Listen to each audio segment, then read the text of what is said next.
Antarctica Beyond the Ice. Part 1, Discovery and Dynamics. Chapter 1, The Expedition Begins. The wind screamed across the frozen wasteland, a relentless force that clawed at Aria's exposed skin. She tightened her grip on her ice axe, her breath curling into the air like ghostly tendrils. Antarctica was unforgiving, an endless void of white stretching into infinity. But Aria wasn't here for the scenery. She was here for the secrets buried beneath it. The coordinates had led them to a desolate patch of ice, where a Nazi-era bunker was rumored to exist. Most people dismissed it as conspiracy theory nonsense, another ghost story swallowed by history. But Aria had spent years piecing together clues from forbidden texts and declassified documents.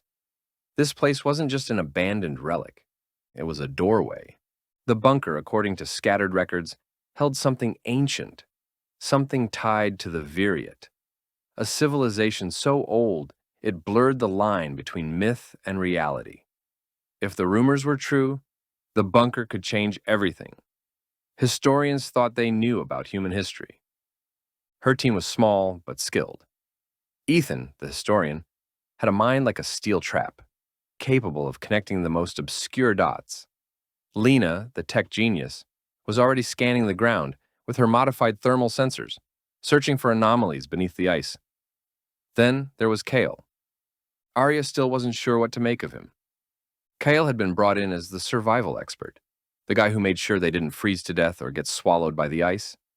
He was quiet, unreadable, his movements precise.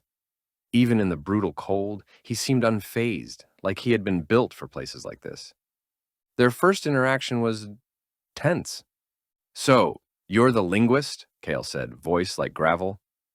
No handshake, no pleasantries, just a measuring glance, like he was sizing up whether she'd be a liability. "Aria." She met his gaze, refusing to shrink under it. "And you're the survivalist. I hear you've been to Antarctica before." Kael shrugged. "Once or twice?" Aria arched an eyebrow. "Survived anything exciting?"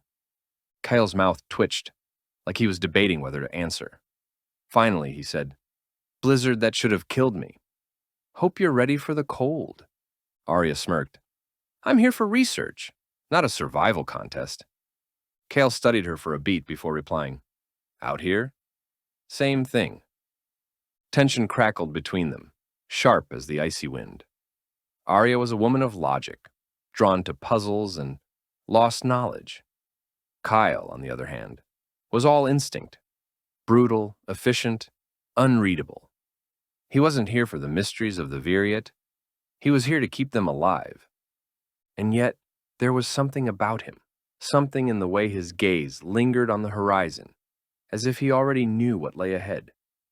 They reached the bunker just as the last traces of daylight bled from the sky. It was barely visible, half buried in ice, its metal walls scarred by time.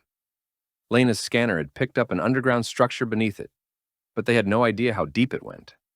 Kael knelt by the entrance, running a gloved hand over the metal surface. Sealed shut.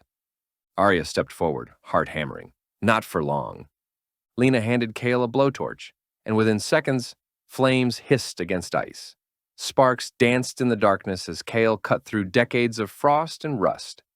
Then, with a final groan, the door lurched open, spilling stale air into the frozen night. A heavy silence fell. Ethan clicked on his flashlight, the beam slicing through the dark. "This place feels wrong." Aria swallowed. She felt it too. The bunker's interior was eerily intact. Maps still clung to the walls, brittle with age, and a rusted table stood at the center, paper scattered across its surface.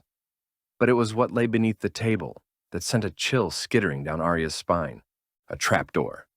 Kael was already beside her, staring at it like he knew what she was thinking. "Careful," he murmured. "Some doors are better left closed." Aria ignored the warning. She reached down, brushing away the dust. Her breath hitched. Etched into the metal were symbols, ones she had only seen in Vyriat texts. "This is it," she whispered. "This is what we've been looking for." Kyle's expression was unreadable. "Doesn't mean we should open it." But Aria was already moving, fingers tightening around the rusted handle. She pulled, and the trapdoor groaned in protest before giving way.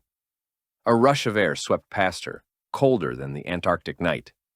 Then, from the darkness below, a sound, faint, unmistakable. Something was down there, something alive, and it was waiting for them. Chapter 2. The Bunker's Secrets. The bunker swallowed them whole. Aria's flashlight cut through the suffocating darkness, revealing a world frozen in time. Rusted machinery loomed like forgotten sentinels. Crates sat crumbling beneath layers of frost, and faded maps still clung to the walls, their edges curling with age.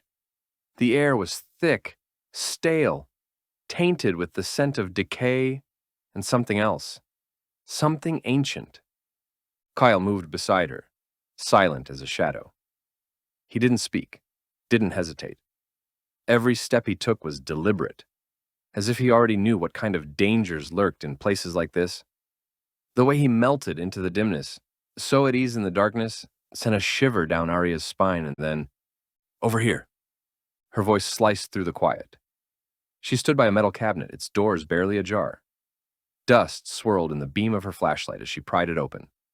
Inside, stacks of yellowed papers and leather-bound journals sat untouched, their brittle pages whispering of secrets long buried.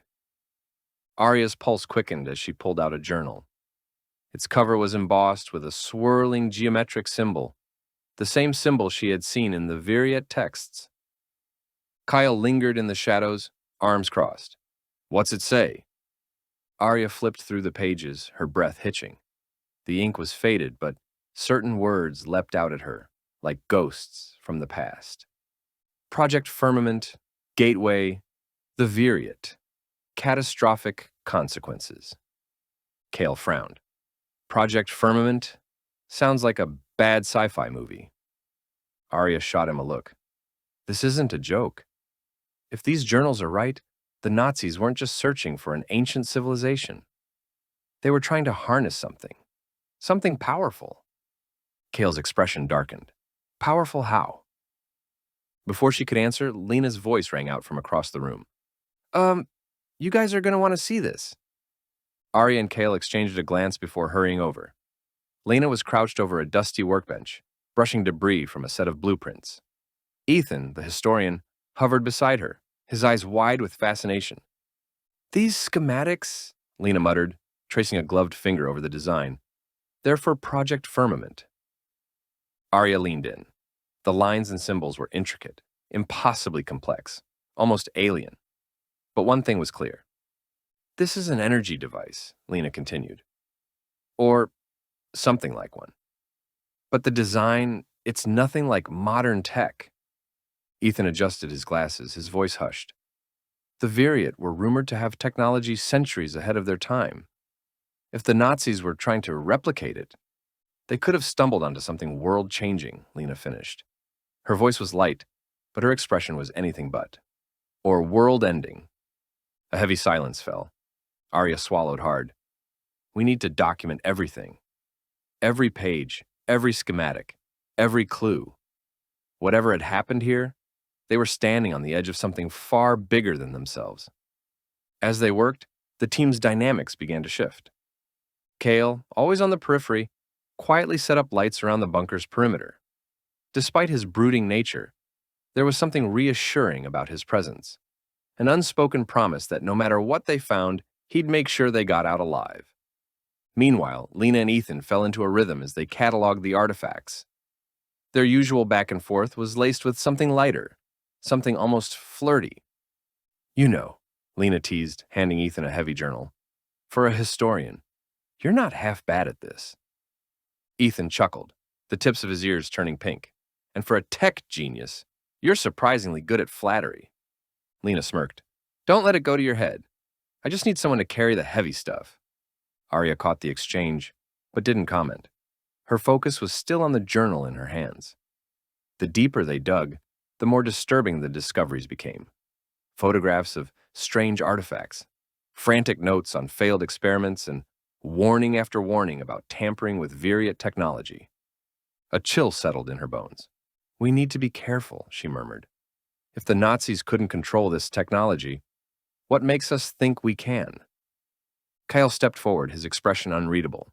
Then we shut it down. Whatever's here, it's not worth the risk. Aria hesitated. Every instinct told her to keep going, to keep searching. The truth was here, within reach. But so was something else. Kael held her gaze. Your call, Aria, but remember, some doors shouldn't be opened.